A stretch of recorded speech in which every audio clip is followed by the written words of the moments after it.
I had this vision one time, and there was a star up in the sky, and the star came down, and it was glowing before me. And as it was glowing before me, I started circling around it, but I never took my eye off the star. I just kept my eye on the star, and as I went around the star, it was like I started to become made of light. And I never forgot this vision because I knew it meant something. If you don't know, I've worked on this program called Automatic Writing, where I start to look at the visions the unconscious brings forth. But I want you to consider this vision I had of a star I saw up in the sky. It was beautiful and it floated down. And then I started to walk around it and stare at it. And as I stared at the star, it was like the light from the star came into me. It was almost like I became part of the star. Now, there's a few ways to interpret it, but in this video, I want to tell you what I think it means. So, we all look up when we think about our goals and our dreams. They're like above us, right? They're out and above us.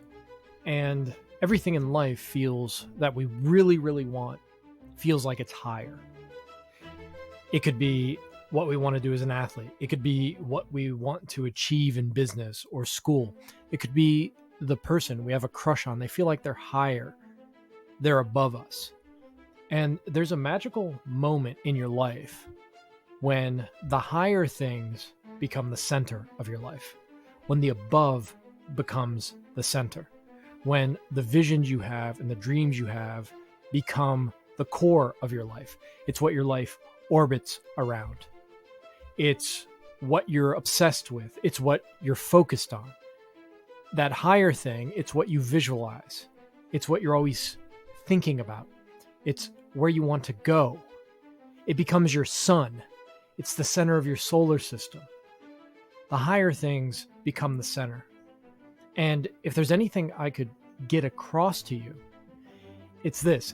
When the higher things become the center, truly the center, then suddenly you don't need motivation anymore.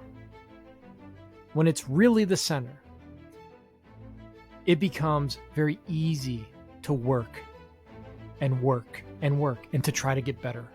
Suddenly you're not as shy anymore because the thing that you're orbiting around, you want to bring that into existence so badly that you almost forget yourself. You'll call somebody, you'll ask for help, whatever it takes to get that thing, you'll do. And most people, sadly, the higher stays the higher. They like to look at the higher thing. They like to daydream about it. They like to say, wouldn't that be great if that was my life?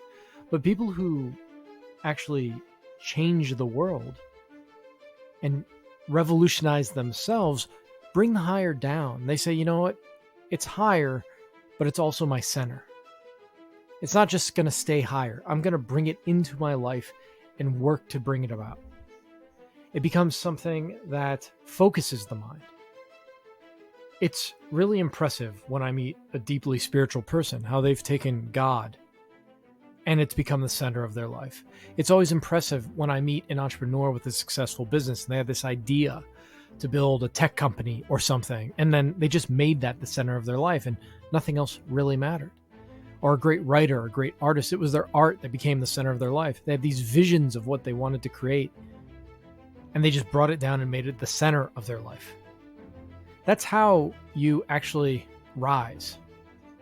You bring the high thing down to the center, the vision of who you want to be. You work, and as you're working, you don't know it, but you're transforming into that original image that was above you. Put the above in the center. Put the higher things. Make that the core of your existence. The things that you desire, the things you look up to. So that's what I think that vision means. That star came down, and as I went around the stars, that thing that was above me, the most important thing, the thing that I looked up to, when it came down and I walked around it, I became the higher thing. The starlight fed into me, and I became the starlight. the thing that you envision, the dream you have, it's quite the day when you realize you're becoming that thing that was once way above you. And the way you become that thing is, again, to put it in the center. This is Dylan from basketballbrain.com. Go check out the full program. You can also check out boingvert.com to get the brand new program called Hummingbird, and Basketball Brain is included. Peace.